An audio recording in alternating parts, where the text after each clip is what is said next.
Bienvenue dans ce journal. Le Premier ministre a reçu ce matin en audience le président de l'Assemblée nationale par intérim en fin de mission. Au centre des échanges, le renforcement des capacités des ressources humaines de l'Assemblée et la construction de nouveaux sièges pour l'hémicycle. Le professeur Younousi Touré a été interrogé à la fin de l'audience par Youssouf Diakité.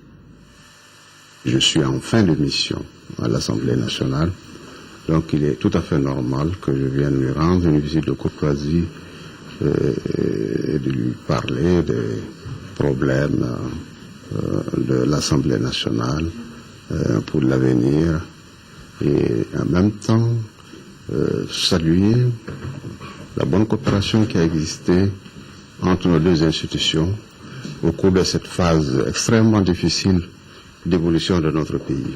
Nous avons bien coopéré et les résultats sont là. Nous avons travaillé à l'exécution de la mise en œuvre des dispositions de la feuille de route, notamment dans ces deux volets de récupération des territoires occupés de notre pays, de sécurisation de notre pays et également de l'organisation des élections générales qui ont conduit aujourd'hui le Mali à avoir un exécutif élu et à avoir une Assemblée nationale également élue. Les problèmes de l'Assemblée aujourd'hui, c'est le renforcement de l'action du Parlement. Ça va d'abord à la dotation de l'Assemblée de moyens pour travailler. Il est souhaitable que dans l'avenir, on trouve un siège pour l'Assemblée nationale. Les députés, ils viennent de partout, il faut les former. Il est important également que le problème de la formation du personnel de l'Assemblée nationale soit pris en charge. Je vous l'annonçais hier, le Premier ministre a reçu les vœux du personnel de la primature, du gouvernement et de l'administration publique. Au-delà des traditionnels souhaits de bonnes et heureuses années, les intervenants ont mis l'accent sur les réalisations de l'année 2013 et les perspectives pour l'année qui vient de commencer. Al-Husseini Touré, compte rendu. C'est tout d'abord le personnel de la primature qui s'adresse au Premier ministre à l'occasion de cette présentation de vœux pour le nouvel an. Normal que les directeurs de cabinet relèvent les qualités du chef du gouvernement, qualités qui lui ont valu d'être choisi par le président de la République pour faire face aux défis de l'heure. Le secrétariat général du gouvernement s'est attelé à l'accomplissement de ses missions de conseil juridique du gouvernement, d'organisation et de fonctionnement du travail gouvernemental et de publication des actes de la République. Dans ce cadre, il a assuré l'organisation de 47 sessions du Conseil des ministres, 46 réunions du comité de coordination des secrétaires généraux et 49 réunions interministérielles. Les actes produits, les actes de la République centrale, produits au cours de cette période se composent de 35 lois, 27 ordonnances, 1054 décrets et 4860 arrêtés. Pour sa part, le ministre de la Justice, qui s'exprimait au nom du gouvernement, a préféré se pencher sur les réalisations de 2013. La sécurité, la justice, les élections, la réconciliation, bref, toute l'action gouvernementale a été passée au peigne fin. Le Mali est aussi revenu dans le concert des nations avec l'aide de nos amis de la France, du Tchad, de la CEDEAO, de l'Union africaine, des États-Unis d'Amérique, etc. Les partenaires qui nous avaient momentanément laissés dans nos problèmes, mais qui étaient au moins avec nous, en raison de la situation exceptionnelle, ont commencé à revenir et à soutenir la reconstruction et la réhabilitation des infrastructures détruites. Même exercice pour le porte-parole des cadres de l'administration publique. Amadou Rouamba a toutefois fini son propos par des souhaits, mais des souhaits dans le sens d'une bonne marche du service public. Les cadres que nous sommes demandons à être mis dans les conditions pour servir notre pays de façon optimale. Monsieur le Premier ministre, sans vouloir vous lire ici un cahier de doléances, je souhaiterais juste attirer votre attention sur le besoin de nos administrations publiques d'être dotées de cadres compétents et loyaux, mais bénéficiant de toute l'attention requise pour accomplir les missions et tâches qui leur sont dévolues dans les conditions les plus idoines. Autant les fautes commises de façon délibérée doivent être sanctionnées, autant la reconnaissance du mérite doit être érigée en principe pour récompenser le cadre méritant. Monsieur le Premier ministre, ce n'est certainement pas à l'économiste avisé que vous êtes que j'apprendrai que la corruption qui gangrène aujourd'hui notre administration et qui demeure un objet de préoccupation au sommet le plus élevé de l'État peut être combattue en améliorant les conditions de vie et de travail des cadres et agents de nos administrations pour leur ôter cette angoisse lancinante et permanente du quoi sera fait demain qui pousse certains d'entre eux entre les mains de corrupteurs sans scrupules. Le chef du gouvernement a dans sa réponse mis l'accent sur la nécessaire exemplarité de ceux aujourd'hui en charge des affaires publiques.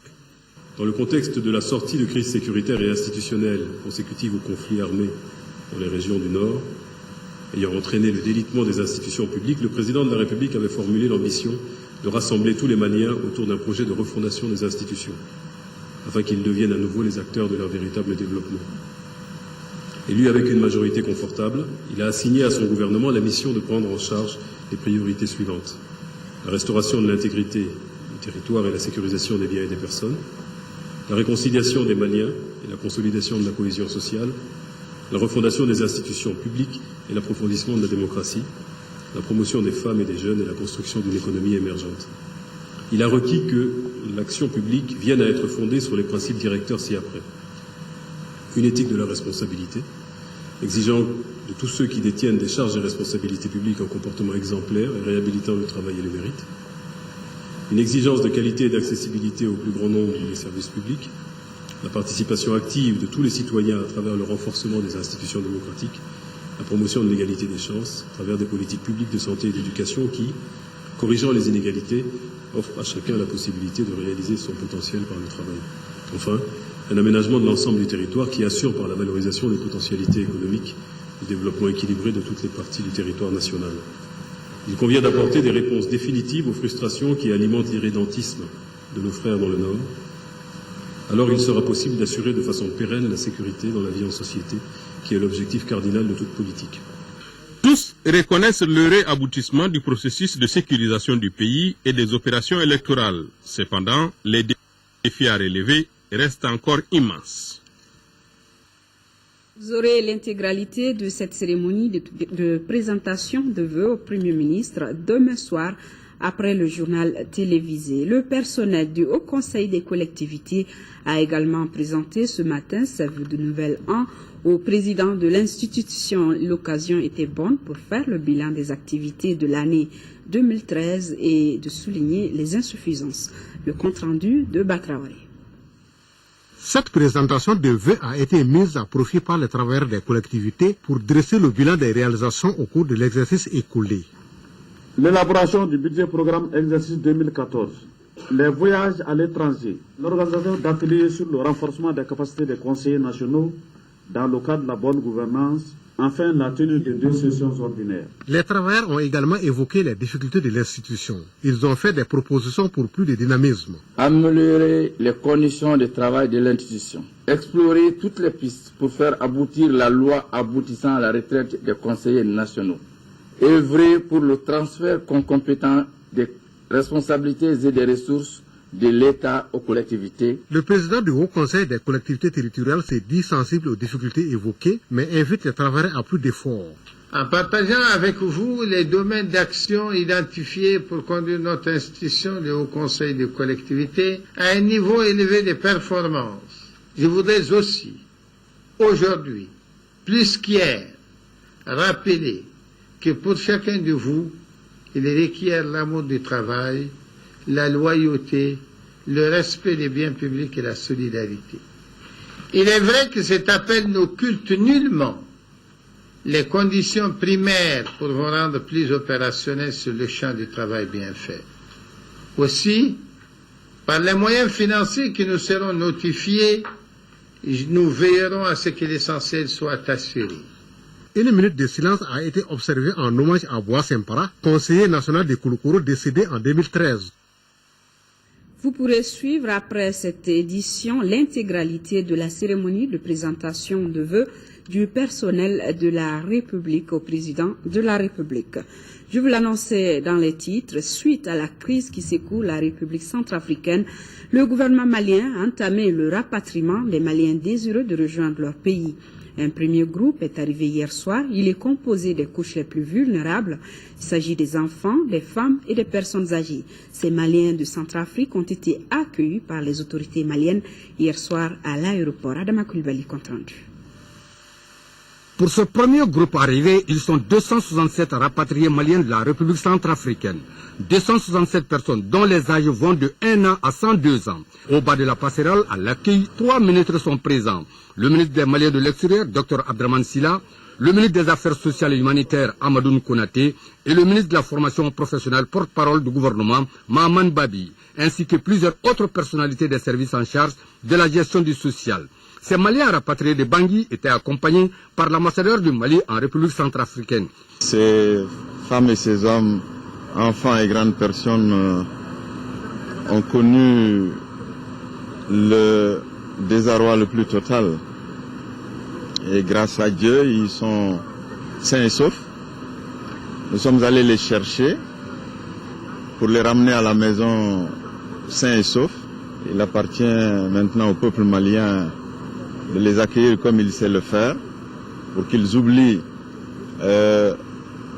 tout le drame qu'ils ont vécu. Aux rapatriés, le ministre de l'Action humanitaire a souhaité la bienvenue avant de leur expliquer les décisions prises pour leur accueil. Une information bien appréciée par les rapatriés à travers leur porte-parole. Nous adressons notre profonde gratitude au gouvernement que dirige M. Oumar Tantam Ly, Premier ministre, sous la très haute impulsion de son Excellence M. le Président Ibrahim Boubacar Keïta. Un remerciement appuyé par la représentante des femmes du groupe rapatrié Maïmouna Diallo, avec le rappel des aides reçues d'abord de l'État, mais surtout du Haut Conseil des Maliens de l'Extérieur, aides morales et financières. Le ministre des Maliens de l'Extérieur a déclaré que toutes les dispositions sont prises pour leur hébergement. Nous avons un service de protection civile qui a des hébergements pour ce faire, qui les nourrit. Tout sera mis en œuvre effectivement pour les évacuer dans les différentes destinations, dans leurs villages, dans leurs villes respectives. Tout cela est déjà géré en amont. Parmi ces rapatriés, beaucoup d'entre eux foulent leur terre d'origine pour la première fois. Et bienvenue au Bercail. C'est parti ce matin pour les travaux de la deuxième assise nationale de la jeunesse sur les objectifs du millénaire pour le développement OMD. Cette rencontre vise à préparer le 4e sommet jeune prévu à Dakar et qui traitera du chômage des jeunes dans l'agenda des OMD post-2015. Compte rendu, Mahamadou Doumbia. Le chômage des jeunes dans la réflexion de l'agenda des objectifs du millénaire pour le développement post-2015, c'est le thème de cette deuxième assise nationale de la jeunesse malienne. Elle a été organisée en prélude au 4e sommet panafricain des jeunes leaders prévu du 13 au 17 janvier 2014 à Dakar. Le Mali, notre pays, se prépare donc à faire une participation de haut niveau à cette importante rencontre à Dakar et la jeunesse malienne ne saurait rester en aucun cas en marge de cela. C'est pourquoi, en plus de ces assises, le Rojani OMD du Burkina Faso et le Rojani M2 du Mali, en collaboration avec le Conseil national de la jeunesse, organiseront une caravane de sensibilisation qui quittera le Burkina le 9 janvier pour aller à Dakar en passant par le Mali. Cette deuxième assise vise à dégager des pistes et des initiatives en vue de matérialiser la création de 200 000 emplois pour les jeunes pour les 5 prochaines années, d'élaborer un plan d'action triennal du réseau Section Mali et renforcer le partenariat entre les réseaux des jeunes, les partenaires au développement et les agences du système des Nations Unies au Mali. L'emploi des jeunes constitue aujourd'hui une priorité pour les plus hautes autorités du pays, en particulier pour son Excellence Monsieur le Président de la République, Ibrahim Boubacar Keïta, qui, effectivement, dans son programme présidentiel, a prévu de créer en 5 ans 200 000 emplois durables dans le pays. Ma conviction du changement est forte lorsque les jeunes, à travers ces assises, montrent à suffisance leur capacité de résilience face à la crise multidimensionnelle qu'a connue le pays, et mieux lorsqu'ils s'arment individuellement et collectivement en vue de participer à sa reconstruction à travers la plateforme minimale des objectifs que constituent les EMD. Le secrétaire général du Conseil national des jeunes satisfait a souhaité que de telles assises se perpétuent davantage. Le ministre de l'Urbanisme et de la Politique de la Ville a rencontré la population de Niamakoro en commune 6 du district de Bamako. C'était au centre Chéché Dramé. L'objectif de la rencontre est de recenser les difficultés que rencontrent les quartiers défavorisés afin d'envisager des solutions. La rencontre a regroupé toutes les couches sociales du quartier Niamakoro. Moussa Fani, compte rendu. Cette rencontre entre dans le cadre du programme de développement des villes de notre pays, notamment l'axe soutien aux quartiers défavorisés. Ce rendez-vous devra permettre de dégager des pistes d'action visant à alléger les souffrances des populations. Très concrètement, nous avons un certain nombre de préoccupations qui ont été exprimées. L'accès à l'eau, préoccupation majeure dans tous les quartiers périphériques de Bamako, les problèmes de sécurité, l'aménagement du marché, le problème d'assainissement, les problèmes de voirie, les problèmes de circulation et de sécurité routière. Je pense qu'il n'y a rien de mieux que de venir les écouter, de prendre en compte leurs besoins tels qu'exprimés par eux-mêmes. L'implication des populations est certainement le premier pas pour surmonter les problèmes. La collectivité seule ne peut pas faire face à toutes ces revendications. C'est pourquoi nous apprécions beaucoup la venue du ministre pour entendre ça de nos populations. Ce que vous pouvez attendre des collectivités, c'est accompagner l'État par rapport à sa démarche pour l'amélioration du cadre de vie de nos populations. Nous allons travailler pour que dans l'urgence, essayer d'identifier quelques actions spécifiques qu'on peut mener dans le quartier et venir vers la mairie en lui présentant ses projets et ses approches pour qu'ensemble avec la mairie on définisse une stratégie de mise en œuvre de ces initiatives et ensuite maintenant revenir dans le quartier de nouveau pour présenter aux populations ce qu'on compte faire. Cette rencontre permettra également aux autorités maliennes de travailler main dans la main avec les populations. Cela pour assurer la durabilité des investissements. Et nous poursuivons avec ce communiqué de presse du ministère de l'Artisanat et du Tourisme suite à l'incendie survenu à la Maison des Artisans du Mali dans la nuit du dimanche 15 au lundi 16 décembre 2013.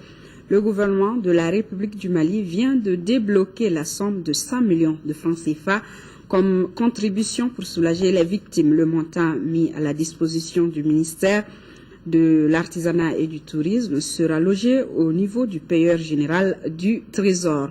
Des dispositions sont en cours au sein du département pour une répartition de cette contribution. Dans quelques jours, l'opération Serval fête son premier anniversaire à Tombouctou.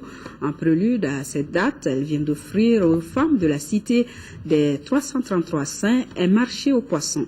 L'infrastructure réalisée sur initiative de la CAFO permettra de favoriser la reprise des activités économiques par la relance du petit commerce. Au RTM Tombouctou, Adama Djimdi. Les vendeuses de poissons à Tombouctou peuvent désormais s'estimer heureuses. Elles viennent de bénéficier de la part de l'opération Serval et de la construction de leur marché. Nous avons fait ici un geste modeste, certes, mais un geste qui permettra d'avoir une certaine forme de reprise économique dans le poumon économique de la ville de Tombouctou, dans ce marché ici. Donc par un petit pas, nous avons essayé dans la mesure du possible de faire une petite relance économique.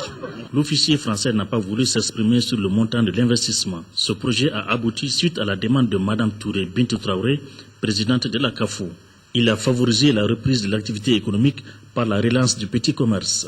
La représentante des bénéficiaires, après avoir remercié Serval, a émis le souhait de la construction de latrines pour les femmes. Sont au centre-ville et qu'elles mènent une activité économique, mais qu'elles ont des besoins, parce que chaque fois qu'elles se présentent devant une famille, elles sont rejetées, dans la plupart des cas. Donc cela est un problème majeur, alors elles souhaitent avoir une solution pour les latrines. Aujourd'hui, c'est les femmes qui bénéficient du hangar pour vendre le poisson. Cette faction est des vendeuses que des consommateurs. Donc vraiment, tout le monde est satisfait, tout le monde a son compte. La mise à disposition de cette infrastructure marchande redonnera espoir aux femmes de Tombouctou qui ont tout perdu pendant l'occupation. Reprise à Gao des activités de la direction des eaux et forêts, une occasion pour les soldats de la protection de l'environnement d'inviter les acteurs régionaux et locaux à s'impliquer davantage dans la gestion de l'environnement. Le compte-rendu de Aïssata Sali Omega. Par ce lancement, les soldats de la protection de l'environnement veulent concerter tous les acteurs qui œuvrent pour le développement de l'environnement afin de lui procurer un visage admirable. Un échange a permis aux acteurs d'évoquer un certain nombre de difficultés liées à l'action de l'homme sur la nature, à la protection de l'environnement, au changement climatique et à l'impact des eaux de pluie sur les plantes, entre autres. L'objectif, c'est que pour que les gens se rappellent effectivement d'un devoir de protection de l'environnement, les gens aient conscience effectivement du danger qui menace tous les jours leur existence. Pour lutter contre l'insécurité alimentaire et énergétique, plusieurs actions devront être menées afin de préserver notre environnement. La récupération des terres dégradées par des techniques de défense et restauration des sols, ainsi que la conservation des eaux du sol. Le traitement des ravins et coris pour minimiser les apports de matériaux qui comblent le lit du fleuve. Les autorités communales se réjouissent de la reprise des activités du service des eaux et forêts dans le cercle des Gao après un moment d'interruption dû à la crise sécuritaire. Je me réjouis de voir enfin les soldats de la protection de l'environnement reprendre les activités. Cela augure, à mon sens, des meilleures perspectives pour notre environnement qui s'est fortement dégradé lors de longues périodes d'occupation de la région. La relance de ces activités va susciter sans nul doute beaucoup d'espoir pour toute la population de Gao. Le président de la compagnie malienne pour le développement du textile CMDT et celui de l'Union nationale des sociétés et coopératives de producteurs du coton sont en mission dans la zone cotonnière du Mali. Ils rencontreront les producteurs pour s'assurer du bon déroulement de la campagne de commercialisation du coton. Envoyé spéciaux, Abdul Salam Bambara, Gali Agissa. À Bougouni, première étape de cette mission, le président directeur général de la CMDT et le président de l'Union nationale des sociétés coopératives et des producteurs de coton, Bakari Togola, ont visité le marché de coton de Koina dans la commune rurale de Sidou. Ici, les travaux de classement et de transport du coton grain se déroulent normalement. Les deux personnalités qui ont rencontré les paysans de la localité ont insisté sur la production du coton de qualité. C'est le gage pour réussir la campagne de commercialisation. Dans la capitale du Bani Mounentier, les échanges avec les travailleurs de la CMDT ont porté sur les principes de travail et les conditions d'amélioration de la production agricole dans la zone cotonnière. Au niveau des unités industrielles, la production est à hauteur de souhait malgré les difficultés. Au niveau de la coordination de Bougouni, nous avons 3 usines. Nous avons un programme de 85 000 tonnes. Sur les 85 000 tonnes, nous avons déjà évacué plus de 50%. Et sur les 50% déjà évacués, nous avons payé aux producteurs plus de 26%. Nous pensons atteindre un peu plus de 430 000 tonnes, précisément 436 000 tonnes de coton graine. Et en termes d'égrenage, nous espérons que ceci va nous donner environ 190 000 tonnes de coton fibre. Aujourd'hui, on a environ 1 650 000 tonnes de céréales, et dont plus de la moitié, c'est le maïs. Le coton de premier choix est acheté aux producteurs à 250 francs le kilogramme, un prix en baisse de 5 francs à celui de la campagne 2012-2013. Cette réduction s'explique par la conjoncture actuelle du marché mondial, a expliqué le président directeur général. Pour l'année qui vient de commencer, le programme de développement de l'irrigation dans le bassin du Bani et à Séléngué a un budget prévisionnel de plus de 2 milliards de francs CFA. Le programme en question a tenu la session de son comité technique d'orientation à Bla dans la région de Ségou. Compte rendu, Fousseni Samake. Au cours de cette session, les membres du comité technique d'orientation du programme de développement de l'irrigation dans les bassins du Bani et à Séléngué site de Bla ont examiné le bilan des activités 2013, le programme d'exécution technique et financier 2014, qui s'élève à 2,608,982,000 francs CFA. Ce programme s'inscrit dans le cadre de l'accroissement de la production agricole et autres productions agro-silvopastorales et piscicoles sur une base durable. Avec les producteurs, effectivement, on a fait des avancées. Les programmes fonciers sont en train de trouver leurs solutions petit à petit. On est en train de faire tout pour que la production puisse avancer de manière à ce que les populations puissent être satisfaites. Les populations attendent beaucoup de ces projets qui a permis la construction du seuil des talos et l'aménagement des plaines qui prévoit l'installation des producteurs dans des villages certes de Blas et Sam. La deuxième phase du programme en cours porte essentiellement sur l'aménagement du casier est du Tougan, des 9 casiers de 100 ouest et des 4 casiers de 100 est. L'aménagement de 110 hectares de bassins piscicoles en plus des 380 hectares de la première phase non exécutés. L'aménagement de 1820 hectares de brogoutières en plus des 2470 hectares prévus pour la première phase, soit un total de 4290 hectares. Démarré en 2010, ce programme qui se poursuivra jusqu'en 2015 pour un coût de 121 milliards de francs CFA, financé par 11 partenaires financiers dont le gouvernement malien.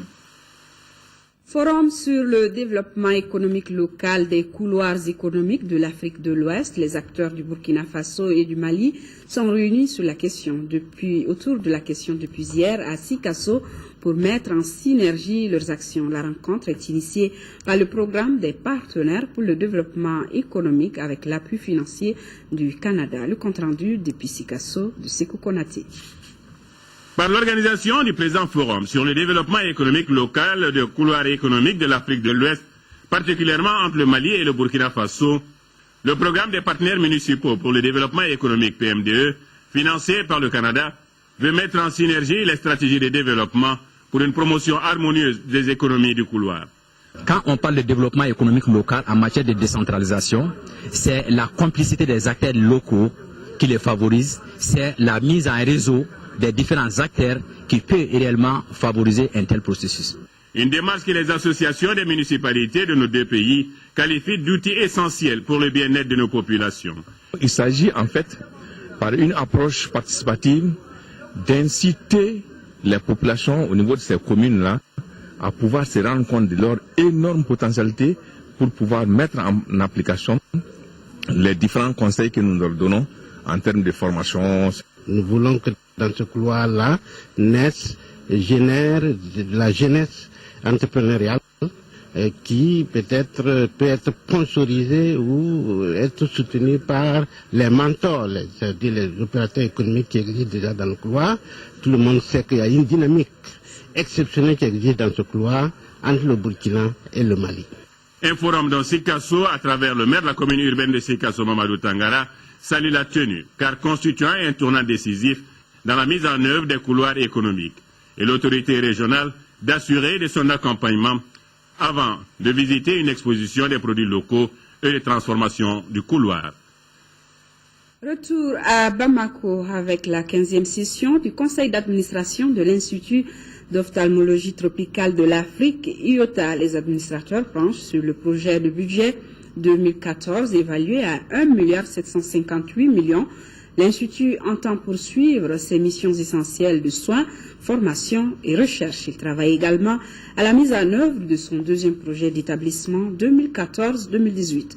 Ce plan stratégique s'articule autour de 3 projets qui sont l'accueil, la gestion et le soutien, et aussi le projet médical avec le renforcement du plateau technique. Moïse Traoré, compte rendu. Le projet de budget 2014 de l'Institut d'ophtalmologie tropicale de l'Afrique, IOTA, est de 1,758 milliard. Les actions programmées s'inscrivent dans le cadre du deuxième projet d'établissement 2014-2018. Nous voulons essentiellement renforcer les capacités de l'Institut, entendez par là, et développer les compétences des ressources humaines et par un recrutement des ressources humaines compétentes et les ressources humaines existantes et développer leurs compétences et renforcer notre équipement et aussi à travers bien entendu ce budget, c'est lorsqu'il est adopté, Donc là, il va falloir mettre tous ces éléments de ressources en commun pour atteindre nos objectifs, gardant toujours notre leadership sous-régional et sinon régional. L'année écoulée, l'IOTA a continué ses missions essentielles de soins, de formation et de recherche. Du 1er janvier au 30 septembre 2013, l'Institut a effectué 17 868 consultations, dont 4 492 interventions chirurgicales. Au cours de la même année, plus de 91 millions ont été consacrés à la motivation du personnel à titre de primes et de ristournes. Enfin, cette 15e session du conseil d'administration est présidée par le professeur Antoine Nientao, diabétologue en service au CHU Gabriel Touré. Assemblée générale ordinaire de la mutuelle de la Garde nationale du Mali, les participants vont examiner et adopter le rapport d'activité du bureau sortant, le renouvellement des instances dirigeantes de la mutuelle et la rélecture des textes régissant la mutuelle figurent aussi à l'ordre du jour. Abdrahman Mega. Au cours de cette assemblée générale, il sera question d'examen et d'adoption du rapport moral du bureau sortant, de celui de la commission de contrôle et du rapport financier.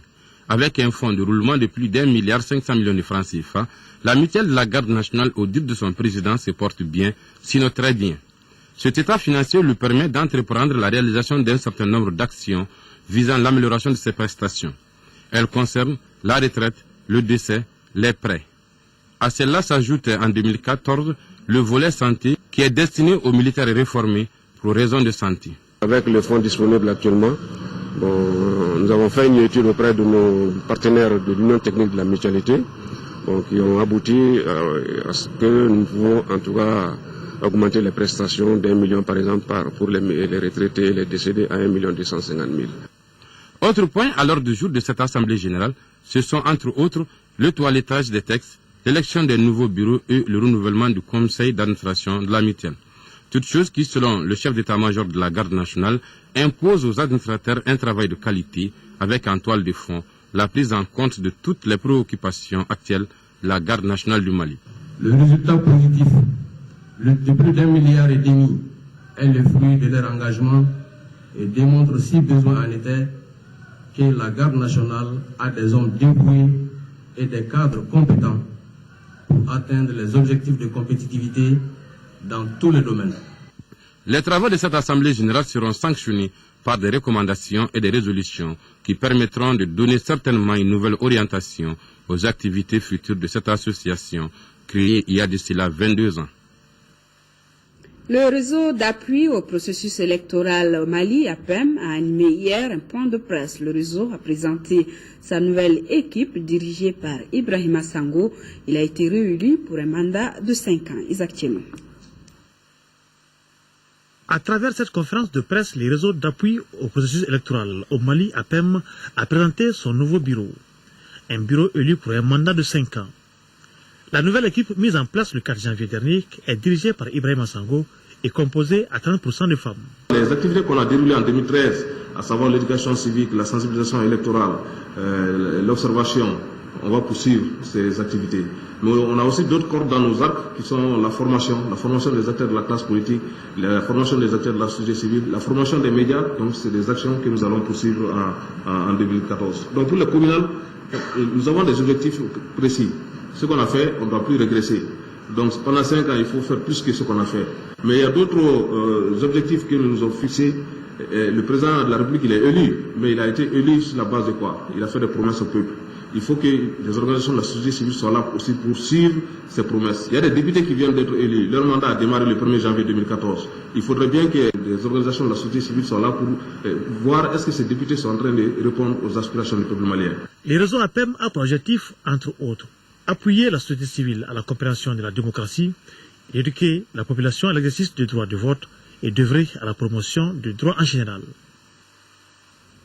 Du nouveau dans vos kiosques avec ce hebdomadaire d'information générale dénommé Le Serment que vous pourrez désormais retrouver dans vos kiosques pour plus d'informations sur le Mali et aussi au niveau international.